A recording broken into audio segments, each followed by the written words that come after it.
Hello दोस्तों। H foundation Bhilwara के YouTube channel पे आपका स्वागत है। आज हम जो हमारा चैप्टर था रासायनिक अभिक्रिया और समीकरण, उसका सेकंड पार्ट लेकर आए हैं। इस पार्ट में हम जो पहले टॉपिक हम कर चुके हैं उसके आगे के टॉपिक हम कवर करेंगे। हमने फर्स्ट वीडियो जो था हमारा उसमें लगभग हमने जैसे कि रासायनिक परिवर्तन क्या होते हैं और रासायनिक अभिक्रिया क्या होती है उस टॉपिक को कवर किया था। उसके साथ हमने कुछ बेसिक फॉर्मूले बनाना भी सीखे थे, जिसमें हमको अलग अलग संयोजकता अगर याद है परमाणुओं की तो उससे हमने फॉर्मूले बनाना भी सीखे थे। अब उससे आगे आज हम क्या सीखेंगे कि आपका जो नया टॉपिक है जिसका नाम है रासायनिक समीकरण, उसको हम पढ़ेंगे। ठीक है, तो आपके पास जो नई हेडिंग है वो क्या है? रासायनिक समीकरण। रासायनिक समीकरण को अगर हम समझे तो उससे पहले हम एक बार डिस्कस कर लेते हैं रासायनिक अभिक्रिया। तो रासायनिक अभिक्रिया में हमने पढ़ा था कि अगर किसी में भी रासायनिक परिवर्तन होता है, किसी पदार्थ में रासायनिक परिवर्तन, ठीक है, तो रासायनिक परिवर्तन जिस प्रक्रिया द्वारा होगा उस प्रक्रिया को हमने बोला था, उस प्रक्रिया को ही हमने क्या कह दिया था? रासायनिक अभिक्रिया। ठीक है, अब रासायनिक अभिक्रिया को लिखने का क्या तरीका हो सकता है? तो एक्चुअल में हम देखें तो रासायनिक अभिक्रिया को जो लिखने का तरीका है वो हमें बताता है रासायनिक समीकरण। तो रासायनिक समीकरण में हम क्या करते हैं कि रासायनिक अभिक्रिया का प्रतीकात्मक रूप लेते हैं। प्रतीकात्मक रूप का मतलब ऐसे समझ सकते हैं कि मान लो आपको कह रखा है कि जो कार्बन है वो ऑक्सीजन से अभिक्रिया करता है। ठीक है, और जब ऑक्सीजन से अभिक्रिया करता है तो आपको मिलता है यहाँ पे कार्बन डाई ऑक्साइड। ठीक है, तो यहाँ पे तो हमको ये पता लगा कि हाँ कि कार्बन और ऑक्सीजन जो है अभिक्रिया करेंगे तो कार्बन डाइऑक्साइड बनेगा, पर हमको इसके वास्तविक सूत्र के बारे में पता नहीं लग रहा। तो रासायनिक समीकरण हमारी इस चीज में मदद करेगी और बताएगी कि एक्चुअल में कोई भी शब्द समीकरण है उसके कितने, उसका सूत्र क्या है या कितने परमाणु उसमें भाग ले रहे हैं, उस पूरे की जानकारी जो देगा वो कौन देगा? हमको रासायनिक समीकरण। दूसरा, इसमें हमको पदार्थ की अवस्था के बारे में भी पता होता है कभी कभी। जैसे अगर कोई ठोस अवस्था में है तो हमें पता होगा वहां पे हम सिंबल लिखेंगे एस, एस का मतलब हो जाएगा सॉलिड। और अगर वो गैस अवस्था में है तो हम लिख देंगे जी, या आप लिख सकते हो नॉर्मली जी के फॉर्म में लिख देंगे। और अगर लिक्विड अवस्था में है या द्रव अवस्था में तो हम क्या लिख देंगे वहां पे? एल। तो इस तरह से हम उसके रूप को भी लिख देंगे। अब यहाँ पे अगर इसकी डेफिनेशन को देखें तो क्या लिख रखा है कि किसी रासायनिक अभिक्रिया की शब्द समीकरण को, मतलब ये आपके पास शब्द समीकरण है, शब्द समीकरण को अभिकारकों और उत्पाद के प्रतीक, जैसे अभिकारक जो भाग लेते हैं पदार्थ उनको क्या बोलते हैं हम? अभिकारक। और इनको किसके रूप में लिखना? रासायनिक सूत्र का प्रयोग करके प्रदर्शित करना या लिखना। जैसे कार्बन के लिए आपने क्या सिंबल यूज किया? सी। ऑक्सीजन के लिए आपने क्या यूज किया? O2। जब भी कोई गैस होगी तो हम हमेशा उसको 2 के फॉर्म में लिखेंगे। ठीक है, और यहाँ पे क्या मिलेगा आपको? CO2। तो हमने क्या किया, यहाँ पे इसके रासायनिक सूत्रों के सहायता से इसको यहाँ पे लिख दिया। तो ये जो आपको ये रूप मिला है, इस रूप को ही हम क्या कहते हैं? रासायनिक समीकरण। ठीक है, और हम समझे आगे डिटेल से। तो देखो यहाँ पे एक वर्ड और आता है इसी के अंदर कि हमने हमारे वर्ड आया था अभिकारक और उत्पाद को रासायनिक सूत्र में लिखना। मतलब अभिकारक क्या होते हैं? सिंपल हम कह सकते हैं कि वे पदार्थ, वे पदार्थ जो रासायनिक अभिक्रिया में भाग लेते हैं, रासायनिक अभिक्रिया में भाग लेते हैं। ठीक है, इसको हम दूसरी लैंग्वेज में ऐसे लिख सकते हैं कि अगर किसी भी पदार्थ के रासायनिक गुण में बदलाव होता है तो जिन पदार्थों के रासायनिक गुण में बदलाव आ रहा है या परिवर्तन आ रहा है उनको हम बोलेंगे अभिकारक। ठीक है, मतलब जिन पदार्थों के रासायनिक गुणों में, रासायनिक गुणों में परिवर्तन आ जाए, परिवर्तन आ जाए,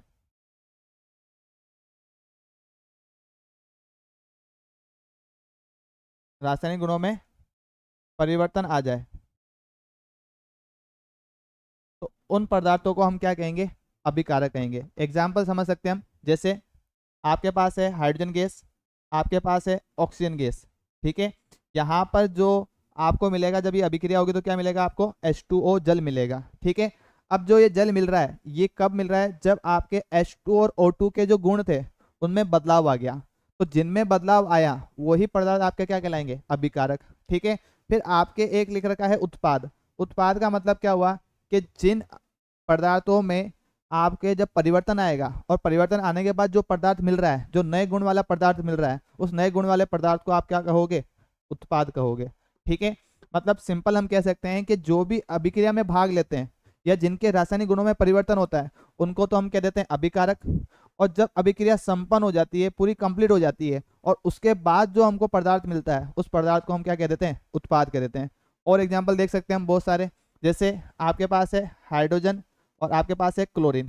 ठीक है, आपको यहाँ पे क्या मिलेगा? HCl मिलेगा। ठीक है, तो आप देख रहे हैं कि H2 और Cl2 इन दोनों के गुणों में बदलाव होके आप दोनों के गुणों में बदलाव हो रहा है, तो इनमें जो बदलाव हो रहा है इन्हीं को हम क्या कह रहे हैं? इन्हीं पदार्थों को अभिकारक। और जब बदलाव होने के बाद जो पदार्थ मिलेगा उसे हम क्या बोलेंगे? उत्पाद। ठीक है, तो रासायनिक समीकरण में हमको ये चीज पता होती है कि जो एरो है, ये जो आपका चिन्ह का निशान है, ये जो तीर है, ये बताता है कि कहाँ पे उत्पाद मिलेगा। मतलब जिस दिशा में ये एरो होगा, जिस दिशा में आप तीर होगा, आप समझ लेना कि उस दिशा में ही आपको क्या मिल रहा है? उत्पाद मिल रहा है। और इससे पहले वाले जो पदार्थ होंगे वो सारे आपके क्या होंगे? अभिकारक। ठीक है, और हम ये देख सकते हैं कि इसमें अगर एक से ज्यादा अभिकारक है तो आप उसको प्लस लगा के लिखेंगे, और अगर एक से ज्यादा उत्पाद मिलेंगे तो भी हम बीच में क्या लगाएंगे? प्लस लगाएंगे। ठीक है, और क्या तरीका हो सकता है समीकरण को लिखने का?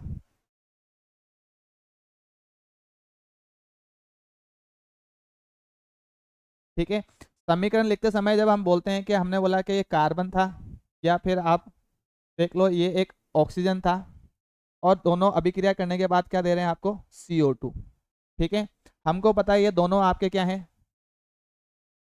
अभिकारक। क्या है? ये आपके अभिकारक। और ये जो आपको मिला ये क्या कहला रहा है? आपका उत्पाद। ठीक है, अब आप इधर देखो कि जब ये कार्बन है तो हम इसके क्या करते हैं? ब्रैकेट में ऐसे लिख के यहाँ पे लिख देते हैं S। S का मतलब यहाँ पे क्या हुआ? S का मतलब ये बता रहा है इसकी अवस्था को, मतलब सॉलिड फॉर्म, मतलब आप इसको लिख सकते हो ठोस अवस्था में। तो S का मतलब क्या हुआ? वो ठोस अवस्था में। ऐसे ही अगर हम लिख दें L, L का मतलब क्या हो जाएगा? लिक्विड, या लिक्विड को आप समझ सकते हो हिंदी में क्या बोलेंगे हम? द्रव। वैसे ही हम देखें आपके लिख दे हुए G, तो G का मतलब क्या होता है? गैस। और आपको ऐसे हिंदी में हम क्या लिख सकते हैं? इसको इस तरह से गैस के रूप में लिख सकते हैं। ठीक है, ये तीन सिंबल हमको बताते हैं कि उसकी अवस्था क्या है। फिर एक और तरीका होता है जिसमें आप लिखते हो A और लिख देते हो Q। AQ का मतलब आप बोल सकते हो कि नॉर्मली ये कैसा विलियन है आपका, या सॉल्यूशन है? जलीय। मतलब इंग्लिश में इसका वर्ड होता है एक्वस। एक्वस का मतलब ये हुआ कि अगर आप कोई भी अभिक्रिया है और वो जल के अंदर या जल के भीतर करवा रहे हो तो उस अभिक्रिया के लिए हम एक वर्ड यूज करेंगे AQ। जैसे आपने चीनी ली और चीनी को पानी में डाल दिया, अगर आप सिर्फ चीनी लिखते हो और चीनी के आगे आप क्या लिख देते हो? S, इसका मतलब अभी ये ठोस अवस्था में किसी में घुली हुई नहीं है। पर अगर मैं यहाँ पे लिख दूँ चीनी और इसमें आगे इसके ब्रैकेट में लिख दूँ AQ, इसका मतलब ये पानी के अंदर घुल चुकी है, या ये जो अभिक्रिया है हम कहाँ करवाना चाह रहे हैं? पानी के भीतर कराना चाह रहे हैं। तो इसको हम सिंपल हिंदी में क्या लिखते हैं? जलीय। ठीक है, तो ये सिंपल से तरीके हैं किसी भी रासायनिक समीकरण को लिखने का। अब इसको हम लिखें, जैसे कार्बन आपके कौन सी अवस्था में? ठोस अवस्था में, तो आपने लिख दिया S या सॉलिड। आप देखो गैस, ये ऑक्सीजन गैस की फॉर्म में, तो आप लिख दोगे G। और CO2 भी क्या आपके गैस है, तो आप इसको कैसे लिख दोगे? G। ठीक है, तो जब हमने इसकी डेफिनेशन पढ़ी थी तो हमने समझा था कि भाई रासायनिक समीकरण में क्या होता है? परमाणु जो होते हैं उनके सूत्रों को लिखा जाता है, जिसमें अभिकारक भी होंगे और उत्पाद भी होंगे। दूसरा हमने ये भी बताया था कि उसके अंदर उनकी अवस्था के बारे में पता लगता है। तो इसकी अवस्था कहाँ से पता लगेगी आपको? जब इसके ब्रैकेट में ये ऐसे टर्म लिखे हुए होंगे, तो जहां पर S होगा वो सॉलिड होगा, जहां L होगा वो लिक्विड होगा, द्रव होगा, और जहां पर वो आपके G लिखा हुआ है तो वो गैस होगा, और जहां पर AQ लिखा है मतलब वो जलीय विलयन होगा या एक्वस सॉल्यूशन होगा। ठीक है, तो इस तरह से हम रासायनिक समीकरण को लिखते हैं। ठीक है, अब आगे अगर हम देखें कि रासायनिक समीकरण को लिखने के बाद आगे के हमारे और क्या टॉपिक रह सकते हैं, तो आप देखोगे कि अब चल के हमारे जो टॉपिक्स आते हैं वो आते हैं रासायनिक अभिक्रिया के प्रकार। ठीक है,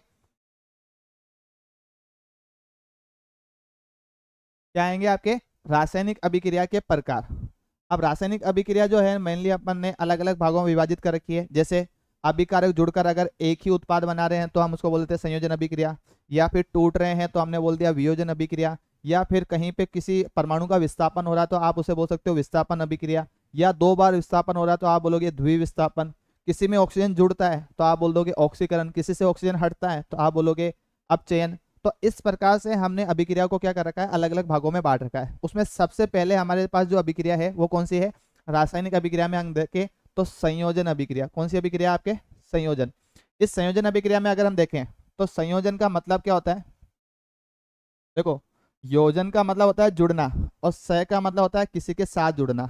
ठीक है, मतलब अगर कोई अभिक्रिया है और उसमें जो भाग लेने वाले अभिकारक हैं वो कम से कम कितने हो, दो, और वो जुड़कर एक उत्पाद बना देवे, तो आप बोलोगे कि ये किस प्रकार का हो गया, ये संयोजन हो गया। अब अभिकारक दो भी हो सकते हैं या दो से ज्यादा भी हो सकते हैं, पर आपके पास जो उत्पाद मिलेगा वो एक ही होना चाहिए। ठीक है, एग्जाम्पल हम देख लेते हैं। जैसे आपके पास है नाइट्रोजन और एक है आपके पास हाइड्रोजन गैस। जब नाइट्रोजन और हाइड्रोजन अभिक्रिया करते हैं तो आप देखोगे कि नाइट्रोजन की जो संयोजकता है वो कितनी है, 3। हाइड्रोजन की संयोजकता कितनी है, 1। आप इसको क्रॉस करा दो, देखो आपके पास क्या मिला, NH3। ये जो NH3 इसको हम बोलते हैं अमोनिया। तो जब N2 और H2 अभिक्रिया करेंगे तो क्या बनाएंगे, NH3 बनाएंगे। क्या बनाएंगे, NH3। तो आप यहाँ देखो कि आपके पास जो अभिकारक थे वो कितने थे, 1 और 2, पर उत्पाद कितना था आपके पास, एक ही था। तो आपने बोला यहाँ पे दोनों अभिकारक जुड़ गए, तो जुड़ने का मतलब हो गया संयोजन हो गया। तो आपने इस अभिक्रिया को क्या नाम दे दिया, संयोजन अभिक्रिया। तो संयोजन अभिक्रिया वह होती है जिसमें दो या दो से अधिक, मतलब मिनिमम दो तो चाहिए ही, क्योंकि जुड़ने के लिए दो तो होने ही चाहिए, एक किसी के साथ नहीं जुड़ सकता है, तो उसको जुड़ने के लिए एक और अभिकारक चाहिए। इसलिए मिनिमम कितने होंगे आपके पास, दो, पर दो से अधिक भी हो सकते हैं। दो से अधिक अभिकारक आपस में क्रिया करें, अभिक्रिया करें और उत्पाद कितना देवें आपको, एकल उत्पाद बनाते हैं, तो उस अभिक्रिया को हम क्या बोल देंगे, संयोजन अभिक्रिया। क्या बोल देंगे, संयोजन अभिक्रिया। ठीक है, अब इसके और एग्जाम्पल क्या हो सकते हैं, जैसे आपके पास है यहाँ पे हाइड्रोजन गैस और एक कौन सी गैस है आपके पास, ऑक्सीजन गैस। तो यहाँ पे आपको क्या मिल रहा है, H2O। ठीक है, आप देख सकते हो नॉर्मली कार्बन है, ऑक्सीजन से रिएक्ट करता है और अभिक्रिया करने के बाद क्या बना देता है, CO2। तो यहाँ पे हम देख रहे हैं कि उत्पाद जो है आपके पास दो हैं, पर जो आपके सॉरी अभिकारक हैं वो तो दो हैं, पर जो उत्पाद है वो आपके एक ही है। तो ये सारे ही किस प्रकार की अभिक्रिया है आपके पास, संयोजन अभिक्रिया। ठीक है, पर जब हम इस संयोजन अभिक्रिया को पढ़ते हैं तो संयोजन अभिक्रिया में ही एक और अलग प्रकार की अभिक्रिया आती है, जिसमें हम देखते हैं, उसको अपन बोल सकते हैं उष्मा सेपी। कौन सी अभिक्रिया, उष्मा सेपी। अब ये उष्मा सेपी अभिक्रिया क्या होती है, देखें तो देखो यहाँ पे एक वर्ड आता है उष्मा। उष्मा को अगर हम देखें तो उष्मा जो है वो किसके लिए यूज हो रहा है, आपकी ऊर्जा के लिए। और जो वर्ड आ रहा है सेपी, इसका मतलब क्या होता है, उत्सर्जित या उत्सर्जन होना। ठीक है, मतलब अगर हम कह रहे हैं कि कोई अभिक्रिया हो रही है और वो अभिक्रिया होने के बाद हमको ऊर्जा का क्या देखने को मिल रहा है, उत्सर्जन देखने को मिल रहा है, तो उस अभिक्रिया को हम उष्मासेपी अभिक्रिया की कैटेगरी में रखेंगे। जैसे आप जब कार्बन को जलाते हो या कोयले को जलाते हो तो हम इसलिए नहीं जला रहे हैं क्योंकि ताकि हमको CO2 मिले, हम इसलिए जलाते हैं ताकि इससे हमको क्या मिल सके, उष्मा या हीट मिल सके। उस उष्मा या हीट का हम अलग अलग जगह पे उपयोग कर सकते हैं, हम खाना पकाने में उपयोग कर सकते हैं, हम टेम्परेचर या फिर बोल सकते हैं कि किसी चीज़ को पकाने में यूज कर सकते हैं। तो ऐसे हम अलग अलग जगह पे उसका यूज कर सकते हैं। ठीक है, तो मतलब जब हम इसको जलाएंगे तो यहाँ पे उत्पाद तो एक ही मिलेगा, पर इसके साथ आपको अधिक मात्रा में यहाँ क्या मिलेगी, उष्मा। तो आपने बोला कि इस अभिक्रिया में उष्मा या ऊर्जा भी मिल रही है, क्योंकि इस अभिक्रिया में ऊर्जा आपकी उत्सर्जित हो रही है, बाहर आ रही है। तो आपने बोला ये किस प्रकार की अभिक्रिया है, उष्मा सेपी। ठीक है, अब अगर देखें कि जब आप हाइड्रोजन है, हाइड्रोजन जब ऑक्सीजन से अभिक्रिया करता है तो हाइड्रोजन क्या है, जब ऑक्सीजन से अभिक्रिया करेगा तो ये बहुत ही ज्यादा एक्सप्लोसिव रिएक्शन होती है। मतलब हाइड्रोजन ऑक्सीजन से अभिक्रिया करके ब्लास्ट के फॉर्म में अभिक्रिया करता है, और ब्लास्ट के फॉर्म में जब कोई अभिक्रिया करे होगी तो वहां पर आपको क्या मिलेगा, आपको लार्ज अमाउंट में या अत्यधिक मात्रा में क्या मिलेगी, ऊर्जा मिलेगी। जैसे हम कोई फटाका या बम फोड़ते हैं तो सिंपल सी बात है कि जब उसको फोड़ेंगे तो उससे क्या होता है, बहुत ज़्यादा हीट प्रोड्यूस होती है, उष्मा बाहर निकलती है। वैसे ही यहाँ पर भी क्या होगा, जब हाइड्रोजन और ऑक्सीजन अभिक्रिया करेंगे तो आपको क्या मिलेगी, ऊर्जा मिलेगी। ठीक है, और कौन से एग्जाम्पल हो सकते हैं, तो ऐसे बहुत से एग्जाम्पल है जिसमें हम इसको जब उपयोग करेंगे और उसमें कहीं ना कहीं ऊर्जा मिल रही है तो वो सारे ही किस प्रकार की अभिक्रिया के उदाहरण हो जाएंगे, उष्मा सेपी। ठीक है, आपके एग्जाम में किस तरह के क्वेश्चन बन सकते हैं, जैसे जैसे आपसे पूछ सकता है सबसे पहले कार्बन का दहन, कार्बन का दहन। ठीक है, आपसे पूछेगा कार्बन का दहन किस प्रकार की अभिक्रिया। अभी हमने देखा था कि जब कार्बन ऑक्सीजन से अभिक्रिया करेगा। दहन का मतलब क्या हुआ, ऑक्सीजन से अभिक्रिया कर रहा है। और क्या देगा आपको, CO2 गैस। और CO2 गैस अगर आपको मिल रही है तो इसके साथ आपको क्या मिलेगी, यहाँ पे ऊर्जा भी मिलेगी। ठीक है, क्योंकि इसमें ऊर्जा मिल रही है तो ये भी किस प्रकार की अभिक्रिया हो गई आपके, उष्मासेपी। ठीक है, फिर दूसरा अगर हम देखें मेथेन का दहन, तो मेथेन क्या होती है, तो हमने थोड़ा बहुत पढ़ रखा है कि जो संपीड़ित प्राकृतिक गैस होती है CNG गैस, उसका जो मुख्य घटक होता है वो क्या होता है आपके CH4। तो जो CH4 है वही आपके कौन सी गैस होती है, मेथेन गैस। तो मेथेन गैस को जब आप जलाओगे तो CH4 दहन हो रहा है, मतलब ये किससे अभिक्रिया कर रहा होगा, ऑक्सीजन से अभिक्रिया कर रहा होगा। और क्या मिलेगा, तो आप एक चीज ध्यान रखना, जब भी कार्बन और एक ऑक्सीजन हो अभिक्रिया होगी तो मेनली आपके कार्बन और ऑक्सीजन अभिक्रिया करते हैं तो क्या मिलता है आपको, CO2। और अगर हाइड्रोजन और ऑक्सीजन अभिक्रिया करेंगे तो क्या मिलेगा आपको, H2O। तो जहां पर भी कार्बन और हाइड्रोजन दिखे और उसके साथ क्या दिख जाए आपको, ऑक्सीजन, तो आपके पास दो प्रोडक्ट हमेशा होंगे ज्यादातर, जिसमें एक तो CO2 होगा और एक क्या होगा, H2O।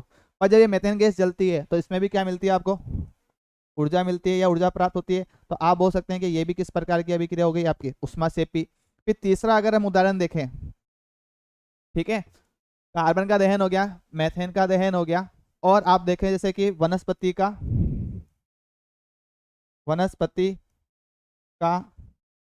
अपघटन।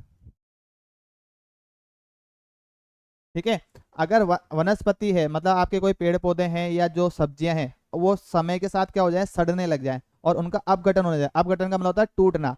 तो उस जब वो टूटेगी या अपघटन होगी तो उसमें भी आपको क्या देखने को मिलेगी, ऊर्जा उत्सर्जित होती हुई दिखाई देगी, क्योंकि उसमें भी ऊर्जा का उत्सर्जन हो रहा है। तो ये भी किस प्रकार की अभिक्रिया का उदाहरण है, तो आप बोल सकते हो ये भी आपके एक उष्मासेपी है।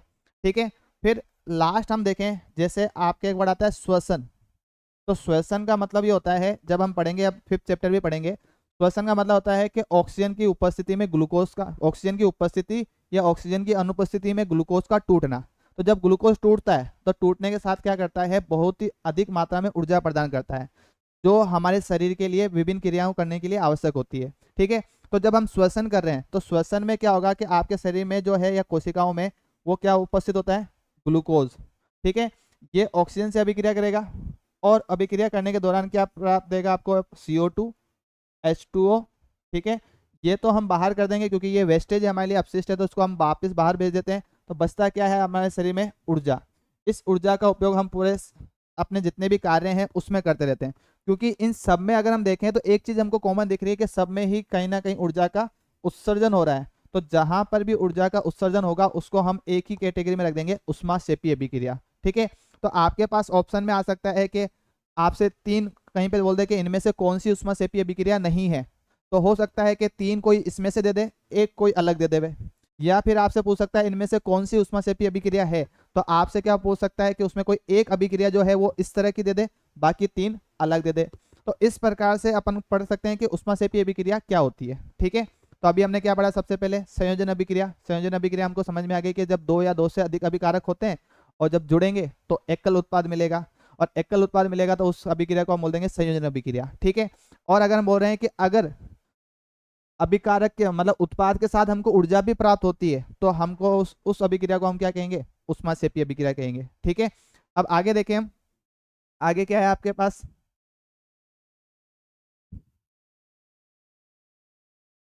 ठीक है, अब आगे अगर हम देखें तो आपकी जो नई अभिक्रिया जिसका नाम है वियोजन अभिक्रिया या अपघटन अभिक्रिया, कहीं कहीं पे अपघटन भी लिखा सकता है पर नॉर्मली जो आपके लिखाएगा वो क्या आएगा, वियोजन अभिक्रिया। ठीक है, अब वियोजन अभिक्रिया क्या होती है, तो यहाँ पे अभी हमने पढ़ा था संयोजन, अब वर्ड आ रहा है वियोजन। ठीक है, योजन का मतलब होता है जुड़ना, और वी का मतलब क्या होता है, अगर हम इस वी का अर्थ निकाले तो वी का मतलब होता है अलग होना, मतलब जो चीज जुड़ी हुई थी वो अलग हो जाएगी। मतलब इसमें अगर एक आपके पास अभिकारक है, अभिकारक तो क्या होगा आपके, एक ही होगा। ठीक है, पर जब ये अभिक्रिया करेगा, इसको हम जब इसको अभिक्रिया कराएंगे तो आपके पास यहाँ पे जो उत्पाद है, ठीक है, वो या तो आपको मिलेंगे दो या दो से ज्यादा मिल सकते हैं, कितने भी हो सकते हैं। मतलब सिंपल सी डेफिनेशन है, अगर हम संयोजन अभिक्रिया का विपरीत कर दें, मतलब इसमें एक अभिकारक टूटकर दो या दो से अधिक उत्पाद का निर्माण करता है, तो उस अभिक्रिया को हम किस कैटेगरी में रखेंगे, वियोजन अभिक्रिया की कैटेगरी में रखेंगे या अपघटन अभिक्रिया कहेंगे। ठीक है, एग्जाम्पल समझ लेते हैं, जैसे आपके पास है कैल्शियम कार्बोनेट। ठीक है, जब आप इसको गर्म करोगे ठीक है। तो इसके अंदर आप ध्यान से देखो तो इसके अंदर CO2 गैस है, यहाँ पे ऑक्सीजन कितनी है 3। अगर इस 3 ऑक्सीजन में से मैं एक ऑक्सीजन कम कर दूं तो क्या दिख रहा है आपको CO2। तो जब आप इसको गर्म करते हो तो आपको पहली गैस मिलेगी यहाँ पे CO2, और जो एक ऑक्सीजन बच गई वो किसके साथ रह जाएगी आपके कैल्शियम के साथ। तो क्या बन जाएगा यहाँ पे कैल्शियम ऑक्साइड। ठीक है। यहाँ पे आपके पास जो अभिकारक था वो एक ही था, जबकि यहाँ पे जो उत्पाद है आपके पास वो कितने हैं 2 हैं, क्योंकि इस अभिक्रिया में एक अभिकारक टूटकर 2 या 2 से अधिक आपके उत्पाद का निर्माण कर रहा है, मतलब यहाँ पे वियोजन हो रहा है या टूट रहा है। तो इसलिए हम इस अभिक्रिया को क्या कहेंगे वियोजन अभिक्रिया या अपघटन अभिक्रिया कहेंगे। ठीक है। अब आप देखोगे कि जब वियोजन हम करते हैं तो सिंपल सी बात है, उसमें हमको कुछ ना कुछ ऊर्जा प्रदान करनी पड़ती है आपस में, जैसे या कोई भी पदार्थ जो है वो आसानी से टूटता नहीं है, तो तोड़ने के लिए हमको मिनिमम कुछ ना कुछ उसको ऊर्जा प्रदान करनी पड़ेगी। तो आपके ऊर्जा प्रदान करने के आधार पर हम वियोजन को भी 3 भागों में बांटते हैं। ठीक है। 3 भाग कौन कौन से हो सकते हैं वियोजन अभिक्रिया में जब हम उसको दे रहे हैं, तो हम जो उस ऊर्जा दे रहे हैं या तो उष्मा के रूप में दे सकते हैं, या प्रकाश के रूप में दे सकते हैं, या फिर हम उसको विद्युत के रूप में दे सकते हैं। तो अगर हम उष्मा के रूप में अभिक्रिया देंगे किसी भी अभिक्रिया को तो उसे हम बोलेंगे उष्मीय अपघटन अभिक्रिया। ठीक है। और अगर उसको हम प्रकाश के रूप में ऊर्जा प्रदान करेंगे तो उसे हम बोलेंगे प्रकाशीय अपघटन अभिक्रिया। ठीक है। और यदि हम विद्युत के रूप में ऊर्जा प्रदान करते हैं तो उसे हम बोलेंगे विद्युत अपघटन अभिक्रिया। तो इस प्रकार से वियोजन अभिक्रिया आपके कितने प्रकार की और हो गई 3। अब इसका उदाहरण समझे। उसमें अपघटन अभी हमने देखा था, कैल्शियम कार्बोनेट है आपके पास, इसको आप क्या कर रहे थे गर्म कर रहे थे। गर्म करने पे आपको क्या मिला था कैल्शियम ऑक्साइड, और क्या मिला था CO2। क्योंकि आपने जो इसमें उष्मा है वो किसके रूप में दी, सॉरी जो ऊर्जा है वो किसके रूप में दी उष्मा के रूप में दी, तो ये किस प्रकार की अभिक्रिया हो गई आपके पास उसमें अपघटन। फिर आती है आपके पास प्रकाशीय अपघटन। तो प्रकाशीय अपघटन में हम उदाहरण लेते हैं AgCl और एक ले लेते हैं AgBr। जब आप इसमें प्रकाश की उपस्थिति में इसको रख दोगे, मतलब हम सूरज की रोशनी में या प्रकाश में किसी भी लाइट के प्रेजेंस में इसको रख दें, तो इन दोनों में क्या होता है विघटन होगा, ये टूटेंगे। और टूटने पे जो ये दोनों दिख रहे हैं आपको क्लोरीन और ब्रोमीन, ये गैस के रूप में बाहर मिलेंगे आपको Cl2, और यहाँ मिलेगी आपको Br2। ठीक है। और यहाँ पे दोनों जगह क्या मिल जाएगा आपको Ag और Ag। ठीक है। तो यहाँ पर भी आप देखोगे ये टूट कर इसमें चला गया, पर यहाँ पे जो हमने ऊर्जा दी वो किस रूप में दी प्रकाश के रूप में। तीसरा उदाहरण हम देखें विद्युत अपघटनीय। तो जब आप H2O में से H2O में जब विद्युत धारा प्रवाहित करोगे, मतलब एक तो हम पानी को गर्म करते हैं, वैसा नहीं है, हमको इसमें अंदर करंट को पास करना है, इलेक्ट्रिसिटी पास करनी है। तो जब हम विद्युत धारा इसमें प्रवाहित करेंगे तो आप देखोगे कि एक जगह पे तो आपको मिलेगी हाइड्रोजन गैस और एक जगह पे आपको मिलेगी ऑक्सीजन गैस। ठीक है। तो यहाँ पर H2O का जो अपघटन हुआ वो किसकी उपस्थिति के कारण हुआ विद्युत धारा के कारण हुआ। तो आपने यहाँ पे अलग अलग रूप में ऊर्जा प्रदान करी। पहले में आपने उष्मा के रूप में करी तो आपने उस अपघटन अभिक्रिया का नाम दे दिया उसमें अपघटन। आपने जब प्रकाश के रूप में ऊर्जा प्रदान करी तो आपने बोल दिया ये प्रकाशीय अपघटन है। फिर आपने ऊर्जा अगर विद्युत के रूप में दी तो आपने बोल दिया उसको क्या ये विद्युत अपघटन है। तो इस प्रकार से हमारे एग्जाम में डायरेक्टली पूछ सकता है कि जो वियोजन अभिक्रिया या अपघटन अभिक्रिया है उसके तीनों प्रकार लिखिए, जिसमें ऊर्जा उष्मा प्रकाश या किसके रूप में प्रदान की जाती हो विद्युत के रूप में प्रदान की जा सकती हो। तो आप वहां पे तीनों उदाहरण लिख सकते हो कैल्शियम कार्बोनेट, AgCl, AgBr, या फिर आप लिख सकते हो H2O। तो ये तीनों ही अलग अलग प्रकार की अभिक्रिया हो जाएगी। ठीक है। तो आज के वीडियो में इतना ही, आगे के टॉपिक हम अगले वीडियो में कवर करेंगे। जब तक के लिए नमस्कार।